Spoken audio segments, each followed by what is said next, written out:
Good Yontif and good morning. I should really just say go Guardians. Right?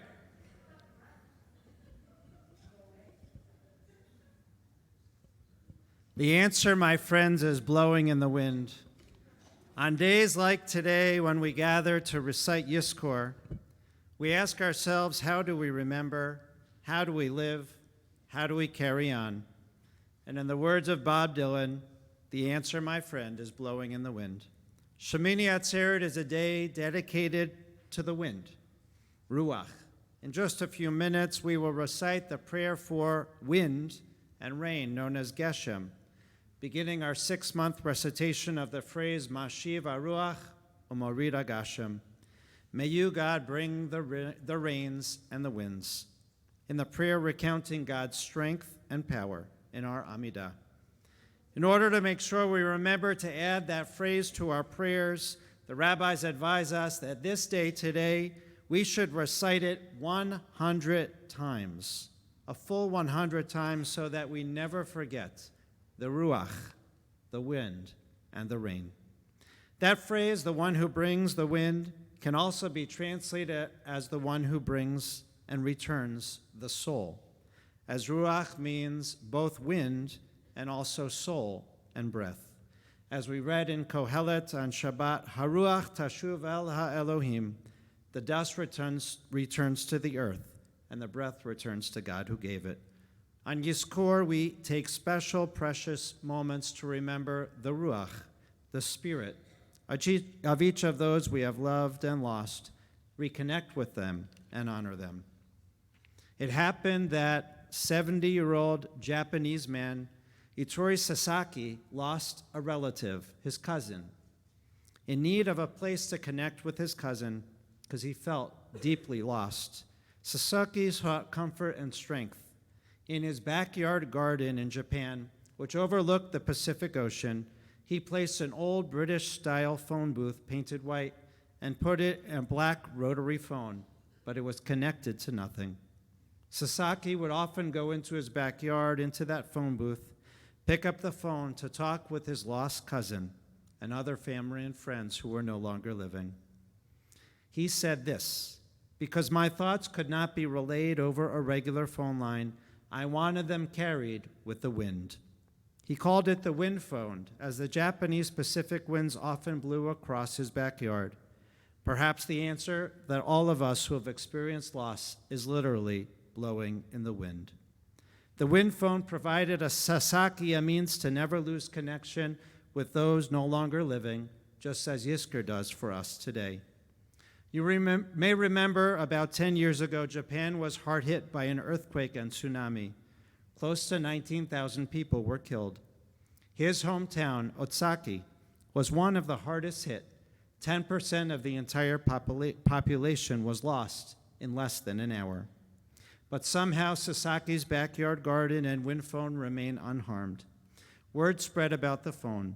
More than 10,000 Japanese citizens made their way, a trek, to his backyard to use the wind phone.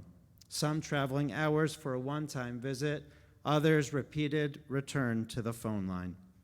He learned that he was not the only one seeking to connect with those who could no longer be reached. We all long to hear someone's voice after they're gone.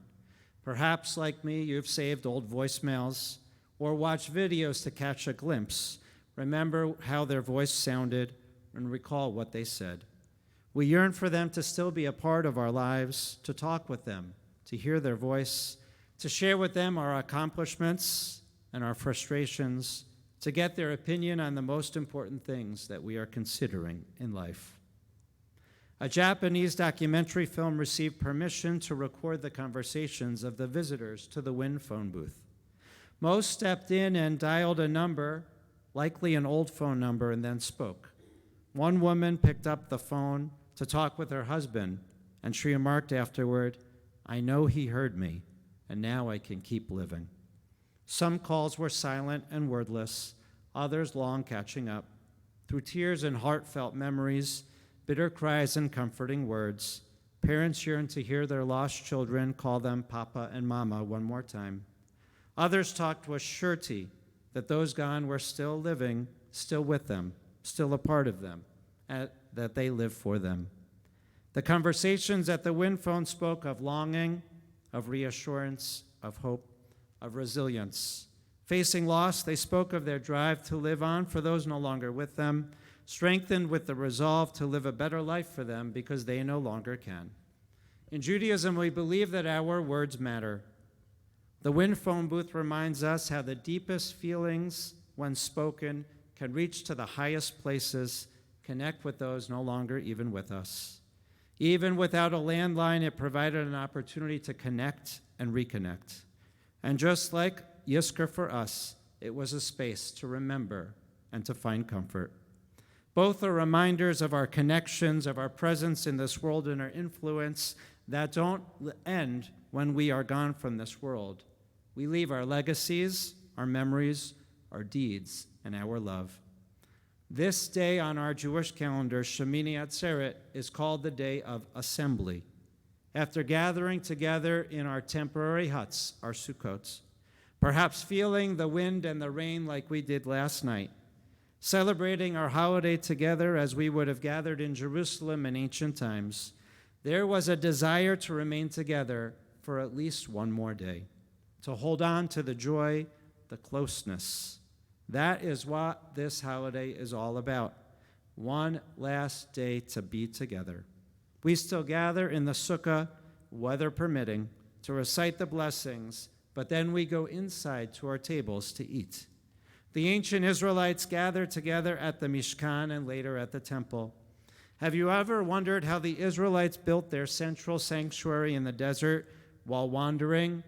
How could they find all the resources and the materials? There wasn't a Lowe's or Home Depot on the way. The Midrash teaches that our biblical ancestor Jacob instructed his children to plant trees in the wilderness on their way down to Egypt, so that one day the next generation could benefit from their plantings. And so each of the 12 brothers planted saplings on their way down to Egypt. And then, hundreds of years later, their descendants left Egypt in the Exodus, and they came upon full-grown trees planted for them by their great-grandparents and used to build our holy sanctuary, the Mishkan, the centerpiece of their lives. At Yizkor, we recall with gratitude the seeds planted by those who came before us and the precious legacies that have been passed down to us.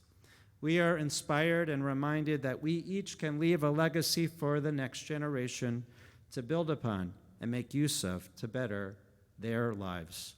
May we use this sacred space to express our deep longings, to keep open and strengthen our connection with the past, to let those we lovingly recall today remain a most precious part of our lives as we recall their ruach, their spirit, their wind, and be reminded that we keep them alive through the way that we live. May we plant the seeds in this life so that the next generation carries on all that we live by and live for. Chag Sameach.